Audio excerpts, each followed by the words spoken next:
Всем доброе утро. Как вот Алмаз сказал, да, нам приходится начинать очень рано, но с другой стороны это очень хорошо. Потихонечку привыкаем к сентябрю, переходим в такой рабочий режим. Меня зовут Нурлан, и всю неделю мы будем с вами вместе изучать не то чтобы изучать педагогику в целом, но именно STEM-педагогику, что с этим делать, как ее преподавать. То есть мы будем говорить в основном об учителях и о преподавании всю неделю. Мы приготовили вам программу на целую неделю. Сейчас хочу представить нашего сегодняшнего первого спикера. Это Ted Malefyt. Ted Malefyt у нас из западного Мичигана, тоже учитель Science, и специализируется в дизайн мышления и в PBL. PBL — это Project-Based Learning, либо переводится по-разному, но основной перевод у нас, Алмаз, какой? Обучение на основе проекта, да, кажется, было? На основе проекта, да, верно. Либо проектное обучение. Да. Передаю слово Теду, много тянуть не буду. Напоминаем вам, что всегда можно задать вопросы в чате, либо используя кнопку вопрос-ответ. Okay, Ted, you can start now. The microphone is yours, the stage is yours. Welcome to Kazakhstan on this Monday morning, Sunday night for you. So we're happy to see you, and yeah, go ahead. Awesome. Thank you very much. I appreciate it. Good morning to everybody. I'm really looking forward to the opportunity to share some of my story, share some of the work that I do in hopes that there are pieces of it that help you in the schools and the classrooms, connecting with kids and with your communities, because we feel like that's a really important thing for our students and what we're trying to be able to do. And so I'm excited, and I'd like to kind of just dive into the work as fast as I possibly can with you.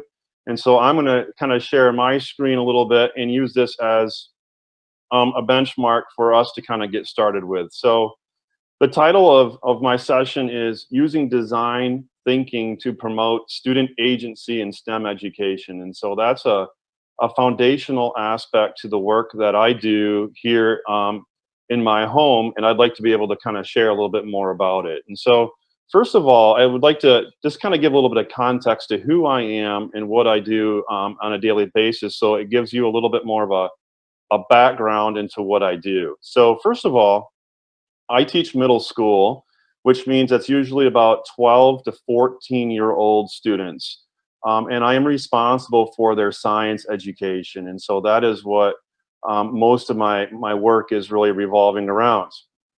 I teach in the state of Michigan, and I teach along the lake shore of Lake Michigan, and so that's where I do most of my work. And then what I try to do in my classroom is I incorporate project-based learning, I incorporate design thinking, and I also really am a big believer in the outdoors and trying to engage these three things in my classroom with my students on a routine basis.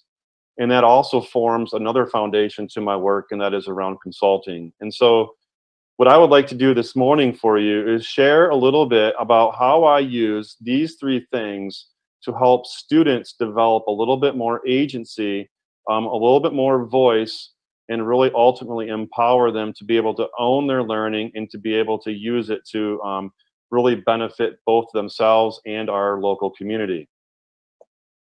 So a little bit more about this work is I'd like to be able to frame some of this presentation for you. And so I really kind of divided this presentation up into four things. Number one, I want to try to give some context around the basics of design thinking, give some of the context to how design thinking connects to project-based learning and some of the work that I do in my classroom. Then I'd like to spend a little bit of time looking at understanding the process of design thinking and really kind of taking a dive into that work. The third thing I'd like to do is think a little bit more about the impact that this has on inquiry, the impact that it has on discovery and curiosity within our students. And then last but not least, I'd like to spend a little bit of time talking about the change in the mindset of us as teachers when we start to utilize some of this process to the work that we're able to do. So as I kind of go through this, I kind of want to practice a couple things that I like to do with my students on a routine basis. And one of those is always reflecting on these two things. What are the things that you notice? And therefore, based upon what you notice, what is it that you wonder? What is it that you're curious about? And if we can have those two things in the back of your mind as we go through this presentation, I feel like it can probably lead to some interesting questions down the road and further learning on your behalf. So my story kind of really begins with this idea of messy projects. When we first really started in our classroom, I've been teaching now for about 21 years. When I first started to try to implement projects in my classroom, especially projects that were complex, projects that required a lot of critical thinking, projects where there was not an easy answer, projects where there was not an easy roadmap to how to do it. And what we would find out is that we would routinely find ourselves frustrated, especially frustrated in the middle of our projects. Projects that we thought might last 6 weeks turned into 12 weeks. Projects that we felt that students would produce really high quality work. At the end, we would have work that would feel us a little bit disappointed. And so we really started to take a look at, why was that? Why were the projects that we were designing, where we thought they were really going to be really of high quality, falling a little bit flat? Why were the projects that we were trying to have in front of our students not connecting the way that we wanted to? And so what we started to try to do is started to take a dive into what happens from point A to point B. What happens as students move through a project? What happens when we start a project and we go through these moments in time until we get to the end of the project? And that really led us down the road of being curious about design thinking. So I'd like to kind of maybe give a little bit of a definition here to design thinking, and use this kind of as a benchmark to kind of to move us forward. And so thinking about that messy project scenario that I kind of just outlined, we needed to have a structured process. And so what we think about design thinking is, we think it's a structured design process that empowers people to solve really difficult, really questions and problems. And so we felt like when we were trying to give our students complex problems, difficult questions, we needed to have a structure that would empower them and enable them to be able to try to solve them. And so that is really the root of what this is really about.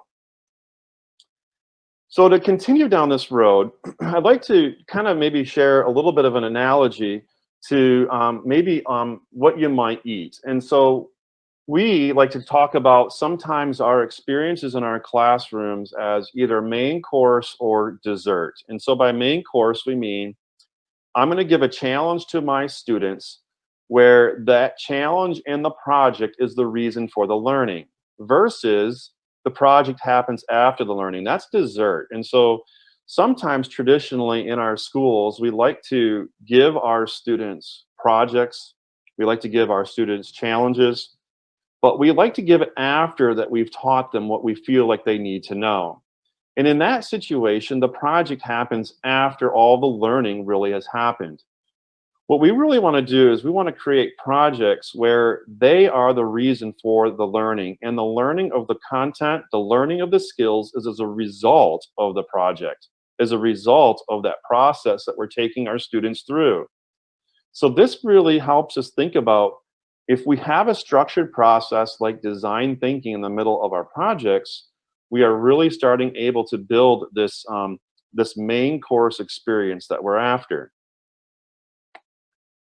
Now, I want to kind of briefly touch a little bit on the focus of the student, because the reason why I want to have this presentation and talk about these things that I've learned as a teacher is all about the student. It's not about me, the teacher. It is about the student, and it's about the work and the learning that the student does. And so when we think about design thinking and we start taking this really a deep exploration into it, we come to find out there are 4 things that really result from the perspective of the student. Number 1, student agency and empowerment. Students start to feel like they have some control over their learning. Students start to feel like they have a voice, and people, and especially adults, not only will listen, but adults will start to allow students to be able to make decisions and become a part of our community. The second thing that it does is that we have found that it really allows our human connections to become more authentic. So often early in my teaching career, we would want our students to collaborate. We would want our students to talk to other adults, but it felt forced. It felt sometimes like it was a little bit fake, maybe. And so we wanted those human connections to become more real. And so really a more authentic connection point. Number three, we wanted our skill development, things like our ability to talk to people, our ability to collaborate, our ability to communicate in a variety of different ways, our ability to be flexible. We wanted those skills to become a little bit more authentic. Design thinking has really allowed us to be able to build that skill development. And then last but not least, we really wanted to address our problem solving. We wanted to create a structure with some tools that students could have that would help them really be able to authentically solve problems, problems that were real to them, problems that are real to our communities, problems that are real in our world. And those are really kind of the anchors that we wanted to go through on this. And one last couple comments before we move on. And this would be, I think, a big aha moment for me as a teacher. And that is like this idea that 50% of that problem solving is finding and asking the questions. So often we want our students to be problem solvers, but we do half of it for them as teachers. We provide them all of the problem. We provide them all of the scenario. We provide them all of what they need to solve for. And we take that opportunity for them to learn how to find the right question, to find the right problem, and to frame it in a right way. And so that's kind of a big deal for us. So design thinking and discovery and curiosity, when we bring those things together, then we are really giving our students the full 100% problem solving experience that we're after. So before I kind of move on, I'd like to just have you take a quick moment and reflect, just maybe for 30 seconds or so. What excites you most about what has been presented so far? So I've just talked about a couple things. Like, what is it that's sticky to you? What is it that is like that resonates in your mind as, yeah, that's an important part of this? And then I'm also kind of curious about giving you a reflection moment about what are you most curious about at this particular moment. And so regardless of the kind of presentation, regardless of this is a class or how I'm interacting with my students, I think it's really important that we always provide meaningful chances to be able to reflect on simple things around the topics that we're discussing.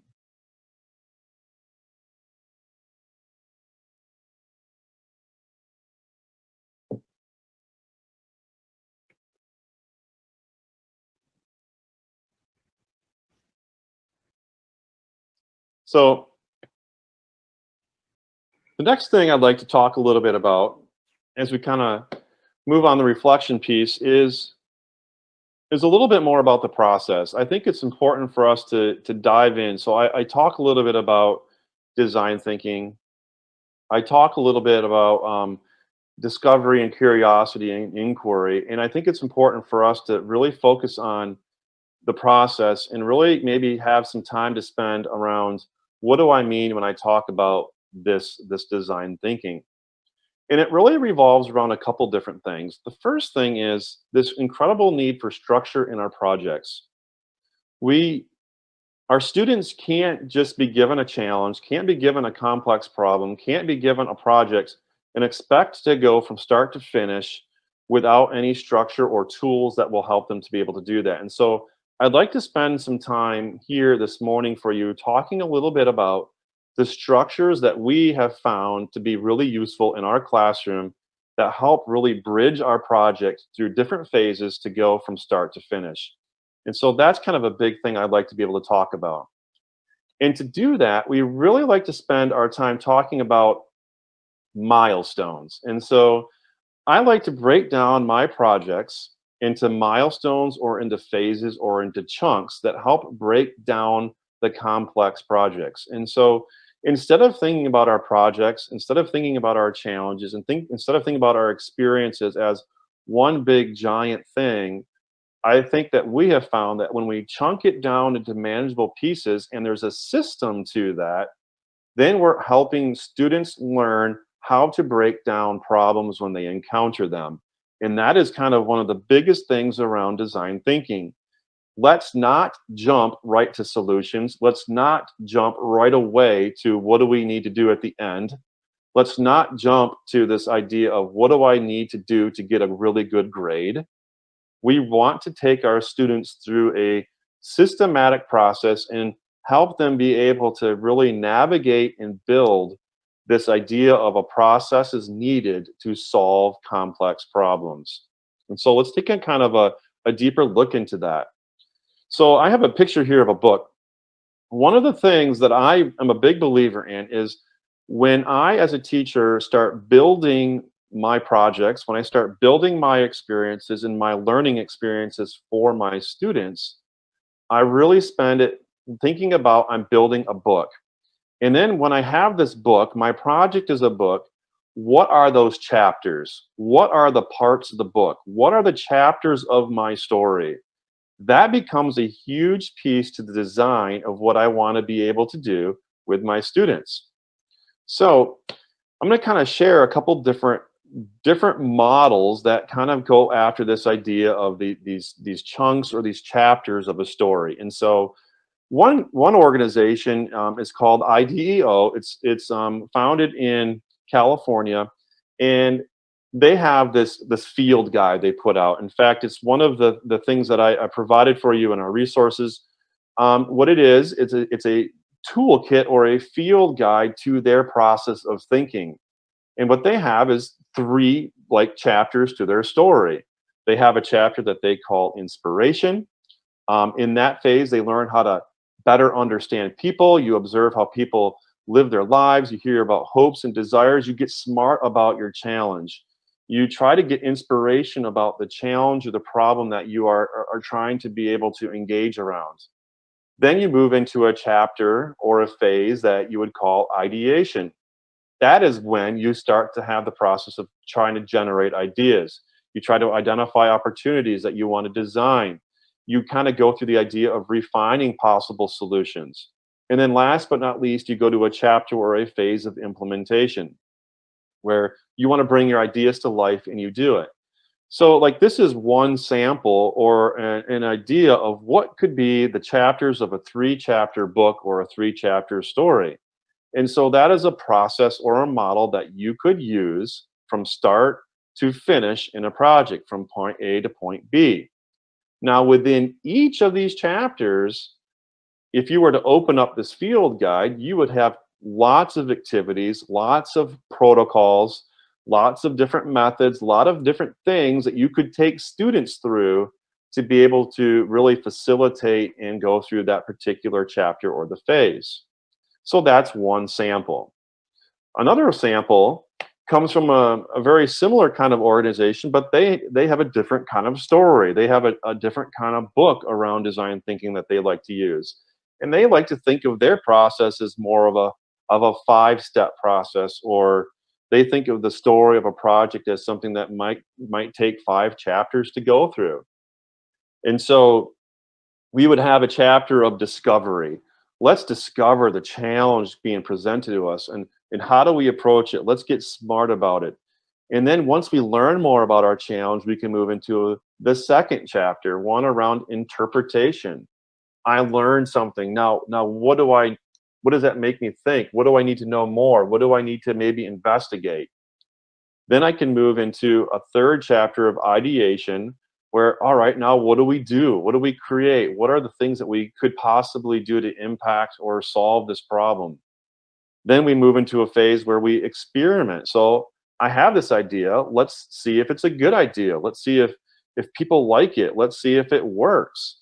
And then last but not least, we move into a chapter of evolution where we say, all right, I tried it.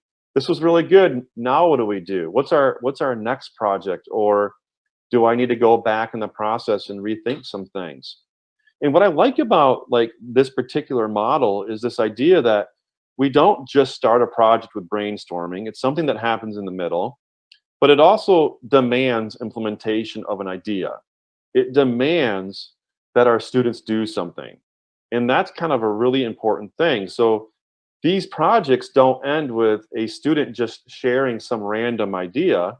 These projects end with a student being able to say, I had an idea, I did something, and now look at what I'm able to show for. And so that's an important part of it. Another common one comes from Stanford University. They have a D school, design school, and they have like a 5-step process, very similar, a little bit different, but they like to start with empathy. Then they like to move into let's define the problem. And once we define the right problem, then we can ideate, then we can prototype, and then we can test our prototypes. And so you can start to see these nuances. So as a teacher, I go through this process and I start to test, like, which ones work for me, which works for me and my students. And so I'd like to share where I've landed as a teacher. And if you were to look into my classroom, all of my projects follow this 5-step process. We start with observation. Let's get smart about our challenge. Let's observe. Let's use our eyes and our ears and our senses. And let's observe from a student perspective. Let's not observe only from what I see to be real as the teacher. What do my students see? What do my students hear? And then when we have this observation phase, we really start to ask questions. And those questions become the anchor to our investigation phase. So now it's time for us to investigate. Sometimes that requires us to do some basic literary research. You know, we need to go to our books, we need to go to our computer, and we need to research. Sometimes it requires us to research by interviewing people. Sometimes we need to do a scientific study, but we need to investigate to better understand our problem. And then and only then can we start to really get to the point where we've identified a problem and we've done our investigation, and now we can move into an ideation phase. So what do we do? What do we need to do to make impact that's positive in our community? What do we need to do to be able to solve the problem that we're really have identified? And then we implement. We come up with our idea, we make decisions, and we implement. And at the end of our implementation, then we have our wonderful showcase event where we share our story. We share the things that were good. We share the things that did not go well. We share the success or the failure of our idea. But most importantly, we share the lessons that we as students learn. And when we go through this process, what we find over and over and over again is our students are proud because they owned their learning and they owned the work throughout the way of doing it. And so that is what we have found in my classroom to be the most successful process. So I want to kind of to share the rhythm to this and why this becomes such an important part. And that is this divergent and convergent thinking that goes on throughout the entire project. So all the way through, kids are opening up ideas, and then they have to make decisions to close down the idea and make a decision on something. But then as soon as they make a decision on something, it opens back up again. And so they go through this process of divergent and convergent thinking. And what I'm a big believer in is it does a couple different things. Number one is it builds this creative capacity for our students. So instead of just saying, you want to be creative, now we have a tool that we can use with our students to help them build their creative capacity. Number two, this really is a tool that helps them with their critical thinking because they're able to make these wide open ideas, but then they have to make decisions on a routine basis. And so that is a huge thing that we are really sold on in our classroom. So because of that, students start to develop this really wonderful skill set of this idea of understanding a process. But we still need to give them a toolbox.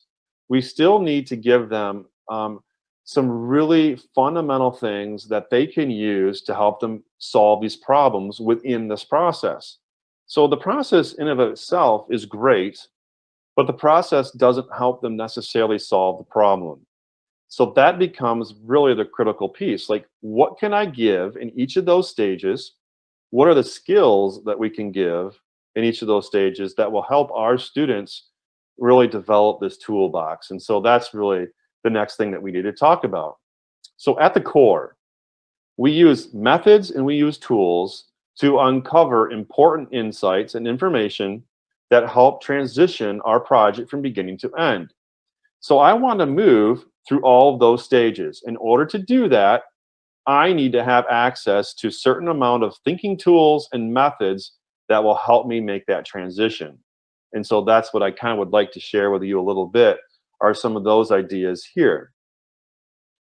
So an example, let me talk about some examples, some of my favorites that I have done with my students. Early on in a project, we're in the observation phase. Sometimes we will do a camera study. Depending on what kind of project that we're doing will dictate the environment that we go into. But we love to use photos to uncover things that we notice. And then from the things that we notice, we start to build I wonder statements. And so a lot of times what I'll have in my classroom is I'll put together something that I call an I wonder board or a wonder board. And our wonder board will be a big board in our room, and we just start writing all the things that we wonder. But those I wonder statements come from the things that we notice in our camera study, and we look at the photos. We don't look at what we think that we saw. We look at the photos, and we use those photos to try to find things that we notice. Now, that's not the only thing that we do in the observation phase, but it's an example of something that we give students. It's a tool. So now in my classroom, my students know how to use photographs to be able to try to uncover certain insights, as in an example. Here's an example of something that we might do in the middle of our project. And so if we're just kind of beginning some of our ideation, we're beginning some of our brainstorm, or maybe sometimes we need a little bit of brainstorming about what we might need to investigate. Here's an example, and this one comes from a book or a blog also called Gamestorming. I also provided a link to this. This is one of my favorite ones to do with students. It's called the 3-12-3 brainstorm game. So for 3 minutes, students are given some index cards, and I give them something to focus on. And what they do is they develop characteristics of that particular focus. So let's say, for example, my focus is our watershed. Well, what they would do is, what are the characteristics of a healthy watershed? They start then generating on index cards all of the things that they would think would be good characteristics of a healthy watershed. Then at the end of 3 minutes, I collect everybody's index cards and I shuffle them up, kind of like a deck of cards, and then I hand a couple out to each team. And then 12 minutes, they develop an idea based on the characteristics of the 2 cards that they have. And then at the end, we have 3 minutes where we call an elevator pitch. An elevator pitch is where we tell our students, imagine you only have an elevator ride with a very important person to try to get your idea across. And as soon as the elevator ride is done, you're done. You only have that amount of time. And so we talk about our students. Sometimes you have to communicate in a brainstorm idea in a really quick way. And so that is the 3-12-3 brainstorm game. It's a protocol, it's a game, it's a tool that you can use to help you kick off brainstorming, to help you kick off ideation. And so when we ask our kids to go brainstorm, what tools can we give them to help them brainstorm? And so here's an example of a tool that I've used that I like to do with my kids. Here's another one. We talked a little bit about having to make decisions, especially when we talk about our divergent and convergent learning. And so when we have to make a decision, we have all of these ideas. How do we make a decision on which one is the right one? And so here's an example of a game I like to play with my kids. We'll take our 10 ideas that we think are pretty good. And what we do is we ask our students to rate each of the ideas. So on a scale of 1 to 10, how new of an idea is it? And so they go through their ideas and they rank them 1 through 10, how new of an idea it is. The next one, how useful of an idea is it? Does it answer our problem? Is it Is it something that actually is addressing the problem or the complexity of the problem that we posed to our students? And so they rank their problems or their solutions 1 through 10. And then we give them the third question, like, how doable or how feasible is it? And then so then the students rate their ideas 1 through 10. Sometimes I'll add a fourth one, like, how excited are you to actually do this idea? Like, does it get you really excited? Is it something that you can take for the next 4 weeks and be excited about doing? And then what they do is they add up the numbers, and it helps them make a decision on what one they should be able to choose. And so that's enough test. Another game storming one that I've gotten from that book or from that blog, the blog is free, to help me. And so it's an example of a tool that you can give in the middle of the process that will specifically help our students navigate through our particular projects. So when I do those things, this is like the cool piece to it, is I can connect those tools and those methods to the content and the skills that I am required as a teacher to help my students. So for example, if I go back to that 3-12-3 brainstorm game, what you would find is that I can use that as a great tool to help students learn about the watershed.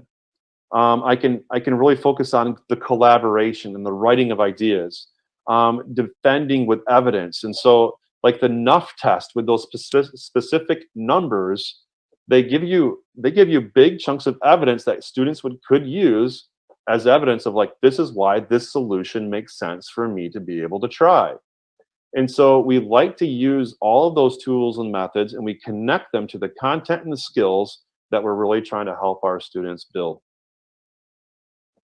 And one of my ultimate favorites is, I think it's really good because it helps me with my formative assessment. It really helps me think about assessing my students along the way. I use them as a way to understand how my students are thinking. But here's the really big trick, is sometimes they tell me that my students are not ready to move on. Sometimes they tell me that we're not in a good spot, we still need to go back. And so I love to use those little games as major deliverables in the middle of my project. I love to use those methods and games as something that is almost a rite of passage. It tells me, are we ready to move on in the project, or do we need to stop, and do we need to go back and we need to relearn some things? We need to redo some things. Because if I find out at a major point in my project that we really aren't ready to go on, but we still move on anyway, then I'm going to dig myself as a teacher a pretty big hole. And what we're going to end up in the end is going to be something that I'm not happy with. Design thinking and having a process and having these tools certainly helps us catch things early and often, and starts to build a bigger and better project for us in the end. Something that we certainly have learned over the years. So I have some final tips to share around this section. First of all design thinking field guides and toolkits bring different methods to the table. Use them. So I have some links. There's game storming. There's the design thinking for educators toolkit. There's the design kit. Those are really good, and they all bring different ideas. 2, find books and online resources built on creativity and innovation. They seem to always support my method library. Number 3, use the method that has the best potential to uncover what is needed, and then we don't do them for the sake of doing them. We do them because there's a purpose for them, and we do them because they make sense for our students. So back to my classroom. I do these 5 phases, but within each of those lives different methods, different tools, and different protocols that help us do the work and do it well. So thinking about back to that definition, just cycling back through, using a structured process that empowers people to solve really difficult questions, that is what we're really trying to be able to provide here in this moment. So at this time, I'd like to just give you a chance just to reflect for another 30 seconds to a minute before I move on to the next section. What would be a real world problem that you would like to solve with students using design thinking ideas.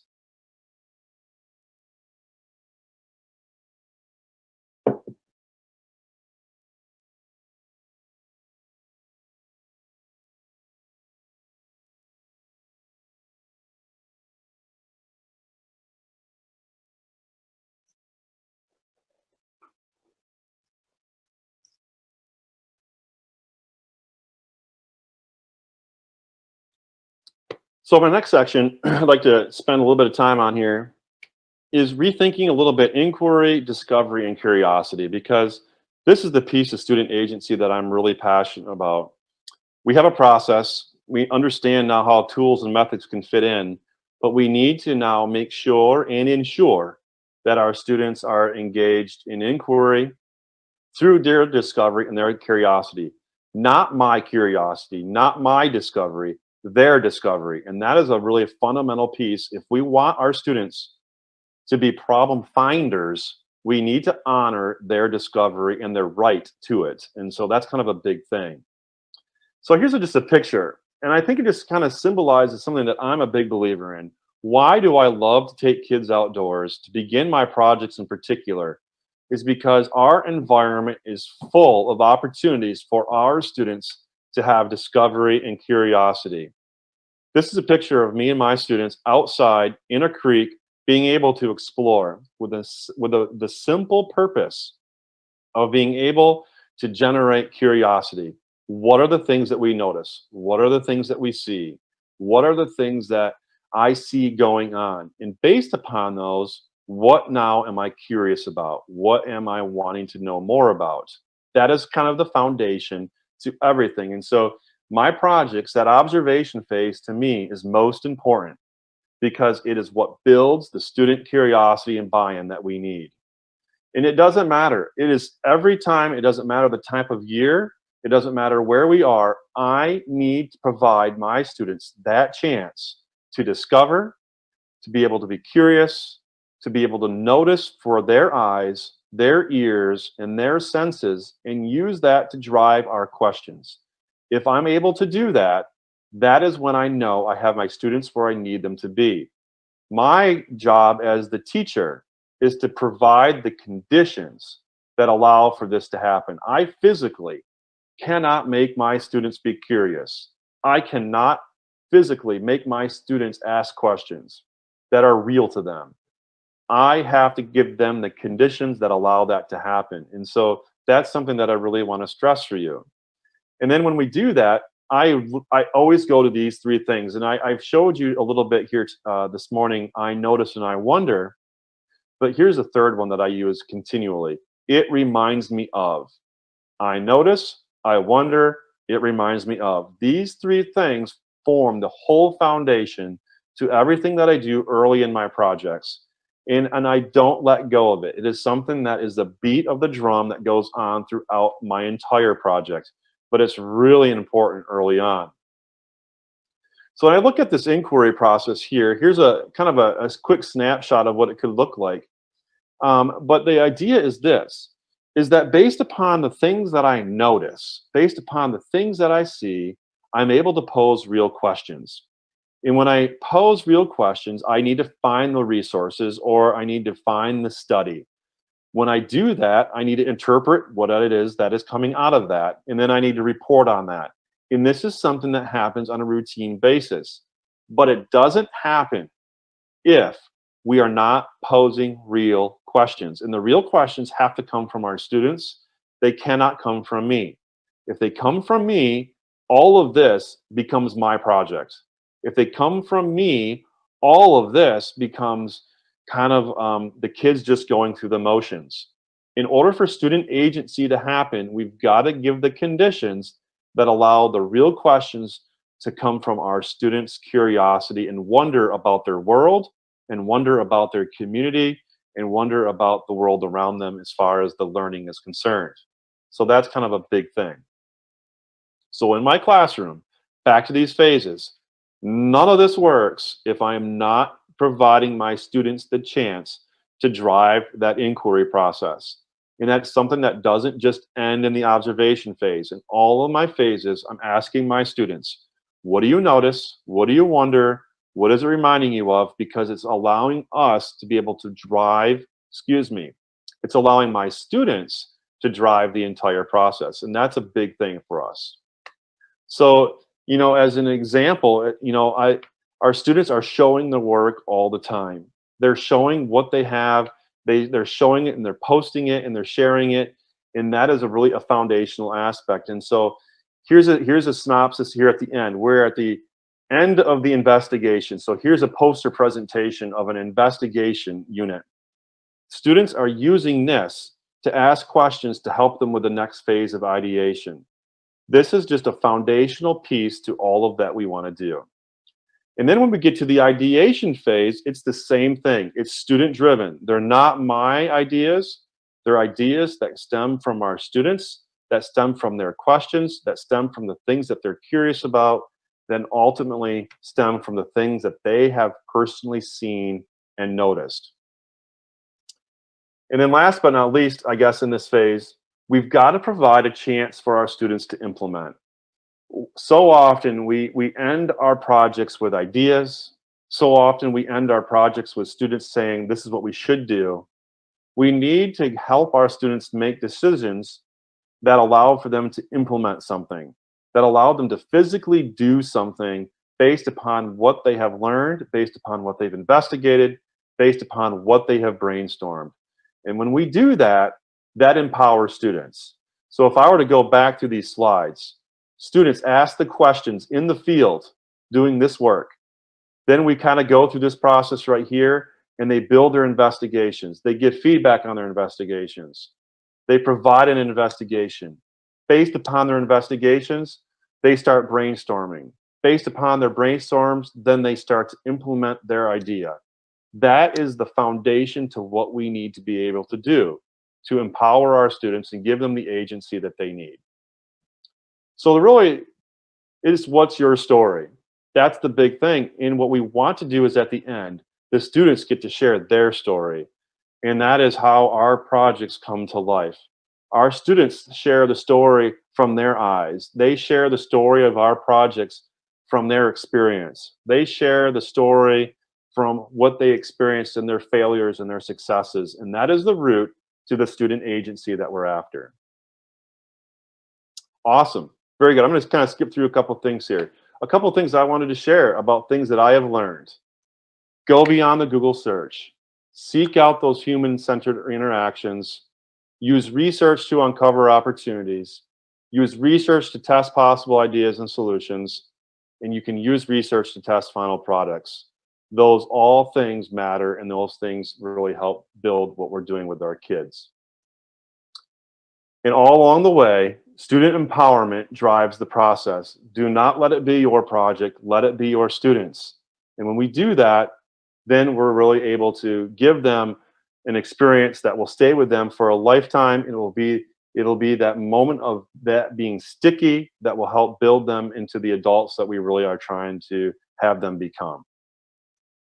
So when we do these things, it starts to help us change our mindset. And so for the last couple minutes here, I'd like to be able to kind of quickly share a couple mindsets that have helped me think a little bit differently as a teacher. Number one, it's helped me show my sketch.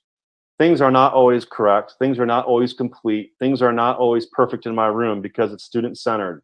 But when I show it, it's really cool. And so I'm willing to show my sketch. I'm willing to show my work when it's not the best. That's a big mind shift change for many of us as teachers. Number two, it's helped me really think about how do we allow the process to work. I want to have so much control as a teacher at times, yet I need to learn to allow a process to work and allow students to be able to learn that process. Third, it's helped myself and my students to not jump to solutions. How do we slow down? How do we slow down in our classrooms to be curious? By not jumping to solutions certainly helps. It changes the mindset and how we develop creative confidence. Instead of keeping creativity on a small level, it helps us really get to a big level. Thinking about divergent and convergent thinking and developing the creative confidence of my students, but myself as a teacher too. And then last but not least, it re-engages me in that focus on the student. So we need to think about student agency. We need to think about empowerment. We need to think about these authentic human connections, the authentic skill development, and the authentic problem solving that happens as a result of these things. Awesome. And with that said, I kind of like just to leave you with a parting idea, and that is, you're all going to build a project for your students. We're gonna do that as educators, and we're going to build these things. What is your story going to be, and can you create these chapters of the story in a way that empowers your students, that allows for your students to understand where they fit in their community, where they fit in their environment, and make positive impacts, and feel like they are able to do it and have the agency to make that kind of a difference. And that is really the whole point of why we want to do this kind of work. With that said, it's getting us close to the end here. I'd like just to say thanks for listening and giving me the chance to be able to share a little bit of my story, to kind of walk through a little bit what I have found to work in my classroom with my students. There are two questions about the assessment. So how do you assess? How do you evaluate? What type of assessment do you use? And there is one interesting comment here. What do you do when the result of a project is below a benchmark for a good project? So to answer that question, they actually go hand in hand. What we have found is that when we follow the process and we are really intentional about having these rites of passage, that is how we ensure that we are meeting the benchmarks along the way. So early in our projects, we are setting benchmarks for our projects that we need to meet. If we are to go through our project and our process and we're not meeting those benchmarks, then that's on me, the teacher. I'm making a bad decision to move forward. And yes, at the end, we will be frustrated because we will have an underwhelming project. So the trick is to meet those benchmarks early. And that is how I do my assessment. So my assessment is I'm looking for content knowledge and skill development as we move through the process. And I call them in my classroom, I call them rites of passage. In order for us to move from one phase of the project to the next phase, we have to have a rite of passage that guarantees that we've learned what we need to do. And what that assessment can look like can be different things. But whatever it is I'm looking at gives me the freedom to say we're ready to move on. And there is one huge question or issue that is always brought up during any workshop. People get excited about PBL. People get very enthusiastic about doing PBL. However, they always face this issue of curriculum versus PBL. So we have this strict curriculum that we have to follow. We have strict deadlines. We have some tests, standardized tests at the end of each semester or year. And for most teachers, PBL is too fun, I would say, to fit into the curriculum. So what would you say? What would you say to that?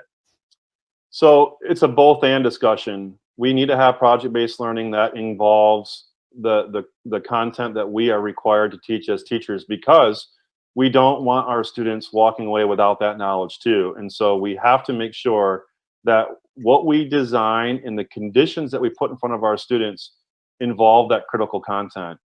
However, I think we have to make informed decisions about what is the important content that we need to anchor to, that we have to ensure, because if we try to cover it all in depth, we run out of time. And enjoy your night. Thank you. I appreciate it much. And you guys have a wonderful day. Thank you. Bye-bye. Yeah. Так, у нас...